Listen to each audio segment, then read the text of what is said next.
I'm gonna ramble about Adin Ross and why I think he'll destroy Kick, because like, it's kind of insane. Adin Ross has only upped the ante on what he's been saying and doing recently, a lot of which I can't really talk about or this video would be demonetized, and I'm sorry guys, I like money, okay? But to give some examples so you're not completely in the dark, he has this alt Twitter account where he said some questionable things, a lot of questionable things actually, and it reminds me of like a temper tantrum from like a 12-year-old. Like, unironically, it is very pathetic. And Adin Ross just says some of the most wild things you could imagine. And he has people on his stream that literally have like Nazi ideologies. It is so bad that Adin Ross called his manager and was like, hey, why is Drake not on my stream? Why are all these huge celebrities not on my stream? And like a disappointed father, his manager tells him, Adin, you have some very questionable people on your stream that people don't want to associate with. And then in turn, they don't want to associate with you. And you could see him processing that information. He was so clueless.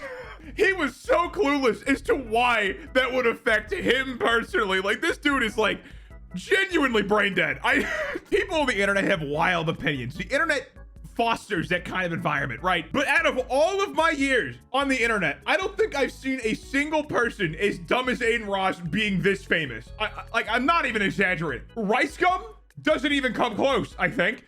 Jake Paul doesn't even come close. Logan Paul doesn't even come close. I thought we peaked with Rice Gum being like one of the dumbest people to get a lot of fame, right? But no, it's Adin Ross. It really is Adin Ross. But Adin Ross is so unhinged that you lose track of like his past. And I don't think we should harp on him from stuff like that's, you know, over 2 years old or so. Unless he continues doing it, then there's a problem with that. But my stance with stuff like that is, unless they say something that is in agreement with their previous opinions or views, it's not good to harp on it, because if you keep harping on it, why would they ever change? But just in the last 2 years alone, this man has said some of the most insane things you could ever imagine. And he has demonstrated so much about his character. Like when he couldn't pronounce fascism, that was really funny. Or when he openly said that he jerked off to his sister before. I can't believe he did that. The man is a walking brand risk. It is a miracle he's not banned from YouTube, honestly. And I don't really call for people to be banned because I think it should be treated very seriously. But like, Adin Ross probably should be banned. I'm gonna be real here. This dude's insane. And when it comes to Adin Ross and his affiliation with Kick, I truly think he is the biggest reason Kick is probably going to fail long term, unless they get rid of him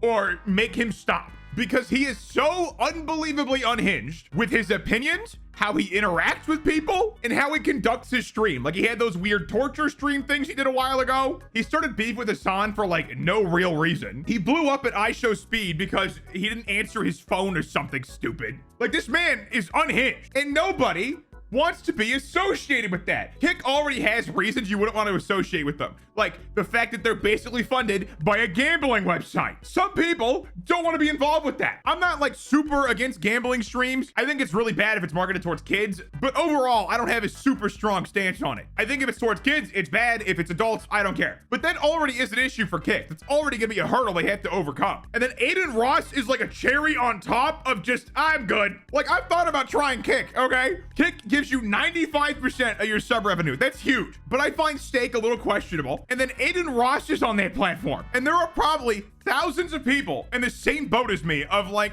I would try it, but Adin Ross streams there and nobody wants to associate with that dude. And it's like, the fact that even XQC, as soon as he signed this deal for 100 million with Kick, he was like, hey, Trainwreck, you gotta make this guy stop because he's unhinged. He's a problem. And I found it really funny that as soon as he got the bag, he's like, okay, now we need to talk about the problem on this website. Because it's true. Nobody wants to associate with Adin Ross because he's an unhinged lunatic. He's not even just unhinged. He's brain dead and unhinged, which is like the worst combination. Like, someone who can't think about anything will do anything. That is the worst combination. And usually I'm exaggerating with this kind of statement, but I mean it 100% in sincerity. You don't do like torture streams with your elementary school audience if you're not an unhinged moron, okay? If someone was unhinged and smart about stuff, even if they enjoyed that, they wouldn't do it because they know it'd be a really stupid thing to do. And I understand why Kick doesn't want to just outright ban him. Like, love him or hate him, he is a big streamer. That is an undeniable fact of his existence, unfortunately. And just banning somebody like that is like a really hard thing to do because it is a risky play. You do not know if banning him will result in more streamers and more viewers overall, or if it will hurt you overall more. And a brand like Kick, especially Kick, is detached from this decision. They're not thinking about like the moral consequences or whatever. And I get that. They're a business and they run a gambling website. Let's be honest, they don't really have the moral attachment thing. So I do get it from that perspective. But as an individual, I look at Kick and I see that they're owned by Stake, which is like a red flag. And then I see that Adin Ross is like a brand ambassador for the website, or at least self-proclaimed. And that doesn't instill confidence at all. Like, Stake is enough controversy as it is. And then you want me to also get with Adin Ross on this website? That is an insane level of scrutiny you're inviting. And to be clear, my overall stance with Stake, I think Stake is fine as long as it's regulated. That's it. I think gambling can be bad, for sure, but I'm not going to demonize it more than I would like alcohol or cigarettes or something. It's a vice just like those things. And I'll be honest, guys, if I was offered the amount of money I've seen these streamers get offered to gamble on Stake, we'd probably be doing a gambling stream. I'm not going to lie.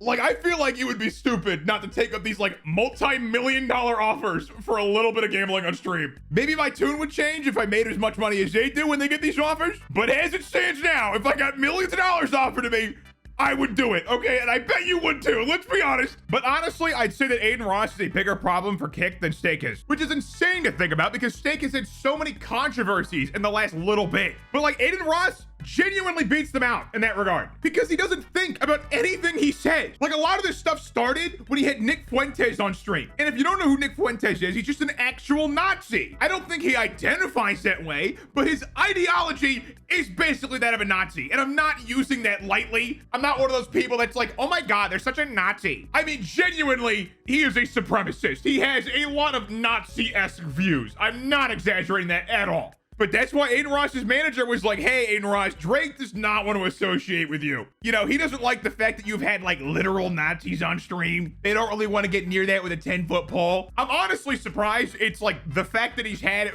crazy people on stream and not him himself, because his own streams are also insane. Like, those torture stream things are actually crazy, and his opinions about them were also crazy. Like, he had this weird power trip thing where he talked about it in a podcast, and he said something along the lines of like, it feels good. Like, he talked about like a drug addict. It was so weird. I think most people don't want to share a platform with him, especially since he's quote unquote a brand ambassador for Kick. Like, when I hear that this guy is a brand ambassador for a website, and I know what his recent actions are, that's extremely weird. I don't want to be anywhere near that. Not even just from a brand perspective. I just don't agree with him on anything. I think the way he spews his opinions with zero thought is pretty harmful to the general atmosphere of online culture and the world in general, because he's so irresponsible with his language. And I don't think people have full responsibility over their audience. I'm not one of those people. I think there is some degree because you are ultimately like saying things online with a big platform, but I'm not going to be like, oh my God, I can't believe Adin Ross made all these people racist. I'm not like that, but he definitely has some kind of negative influence, and then it's just undeniable. I really do think Kick should just ban Adin Ross. He's had so many chances to just improve, but he never has. He clearly needs some real punishment in his life because I don't think he's ever had it. Because every time he does something, he just assumes there's gonna be no consequences. That is why he is so insane. But I don't know, it's not my website. I just don't like Adin Ross. I'm just complaining. This has been my ramble. I hope you enjoyed. Click the end screen now, check out more of my content, like and subscribe if you're new, and follow me on Twitter at spat1, and have a good one.